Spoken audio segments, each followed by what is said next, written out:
ലാ ലാ ലാ ലാ ലാ ലാ ലാ ലാ ലാ ലാ. അയ്യോ ആരെങ്ങാണ്ട് വന്നു. ഹലോ, കല്യാണമൊക്കെ എന്തായി? നിങ്ങൾ 25 ലക്ഷത്തിന് പറഞ്ഞു, നമ്മൾ 15 ലക്ഷത്തിന് ചെയ്തു തന്നു. ഉഷാറല്ലായിരുന്നോ? എന്നാ ഓക്കെ, ശരി. എന്നാ എന്തായിരുന്നു?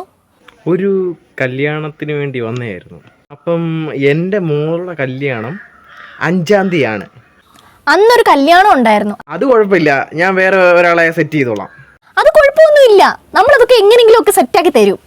അപ്പം എനിക്ക് ഒട്ടകം ബിരിയാണി ആയിരുന്നു വേണ്ടത്. ഒട്ടകം ബിരിയാണിയൊക്കെ ചെയ്യുന്നത് കുറച്ച് ടഫായിരിക്കും. എന്ന് വെച്ചാൽ ഇത് ഇവിടുന്ന് നടന്നു വരുന്ന കാര്യമല്ല. ദുബായിലൊക്കെയാണ് ഞാൻ കണ്ടിട്ടുള്ളത്. ഇത് ഞാൻ കേരളത്തിൽ കേൾക്കുന്നത് ഞാൻ ആദ്യമായിട്ടാണ്. എന്നാലും നമുക്ക് സെറ്റാക്കാം. ഇപ്പം തന്നെ പേയ്മെൻറ്റ് ചെയ്യുമോ?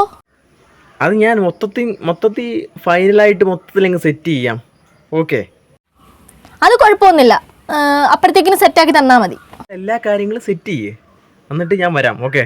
കല്യാണം തപ്പി വന്നായിരുന്നോ? ആ പുള്ളി ഇപ്പം വന്നിട്ട് പോയതേ ഉള്ളല്ലോ. എന്താണ് പ്രശ്നം? പുള്ളിയെ പ്രാന്താശുപത്രിയിൽ നിന്ന് ഇറങ്ങി വന്നായിരുന്നു.